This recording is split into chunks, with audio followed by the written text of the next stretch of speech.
Galera, continuando o nosso assunto sobre a população mundial, vamos falar sobre as dinâmicas demográficas.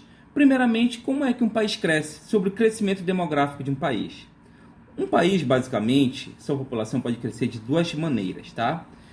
Pela diferença entre a imigração e a emigração, tá? É uma forma de um país aumentar a sua população, ou em muitos casos dela diminuir. Por exemplo, se muita gente abandonar o país, a população tende a diminuir. Se muitos imigrantes chegarem, a população pode aumentar. Então, fica dependendo da diferença entre imigração e a emigração para a população do país crescer.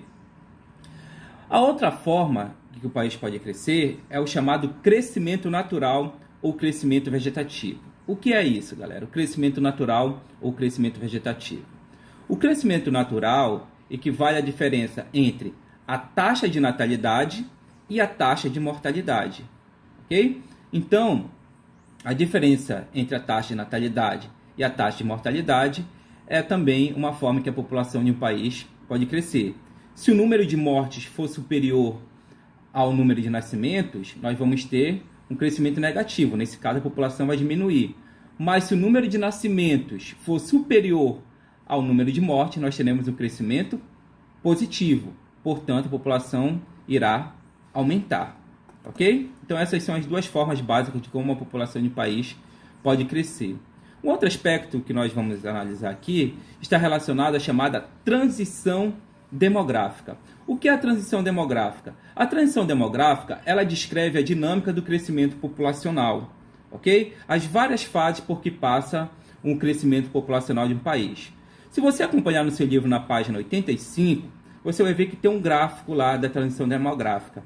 Na primeira fase, o que você percebe? Tanto a taxa de natalidade quanto a taxa de mortalidade são elevadas. Em razão disso, nós teremos um crescimento populacional lento. A população vai crescer, mas de forma lenta. Na segunda fase da transição demográfica, o que vai ocorrer, gente? A taxa de mortalidade vai entrar em queda, vai diminuir. Mas a taxa de natalidade vai continuar elevada. Nessa segunda fase, nós teremos um grande crescimento populacional, porque a mortalidade diminuiu, tá bom? Mas a natalidade continua elevada. Então, nós teremos um grande crescimento populacional. Também, em razão da redução da mortalidade, ocorrerá o aumento da expectativa de vida, porque as pessoas, então, vão passar a viver mais.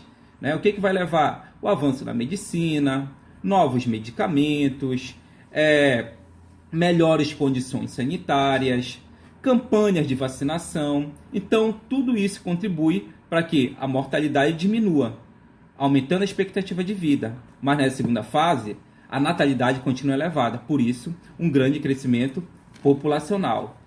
Na terceira fase, galera, se você reparar aí no gráfico do seu mapa da página 85, o que vai ocorrer? Tá? A mortalidade vai continuar em queda, mas aí nós vamos ter uma mudança nessa terceira fase. A natalidade também vai estar em queda. Ou seja, a partir da terceira fase da transição demográfica, nós teremos um crescimento populacional mais lento. Por quê? Porque a natalidade vai estar em queda. Então, o crescimento populacional vai ficar mais lento. Natalidade e mortalidade em queda. O que vai levar a natalidade a ficar em queda? A gente vai ter o planejamento familiar, tá bom? A urbanização nas áreas urbanas, o custo para o sustento da família, para a criação dos filhos, ele é mais elevado. Também o acesso a métodos contraceptivos, a mulher no mercado de trabalho. Então, esses elementos e outros também vão contribuir para quê? Para que ocorra uma redução na taxa de natalidade, contribuindo para o crescimento populacional mais lento nessa terceira fase. Na quarta fase, vai haver um equilíbrio no crescimento populacional, no crescimento demográfico, ocasionando, em muitos casos, também aí a redução da população. Aí sim, nessa quarta fase, pode começar a ver a redução da população. Ok, gente? Ainda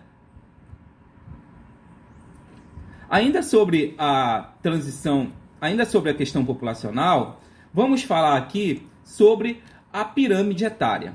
Tá? O que é a pirâmide etária? Gente, a pirâmide etária é um gráfico que analisa a população por idade e por sexo.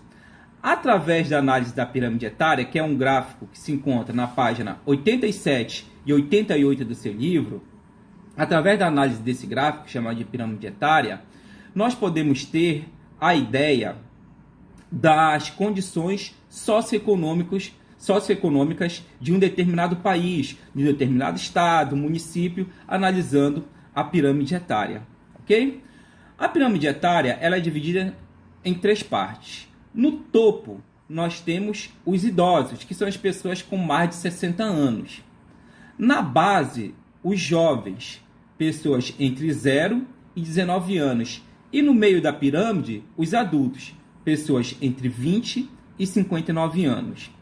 Nos países desenvolvidos, a pirâmide etária, você vai encontrar assim, o topo mais largo. O que significa o topo mais largo, gente? O topo mais largo significa o maior número de idosos na população. Consequentemente, indicando que nesse país a expectativa de vida ela é maior.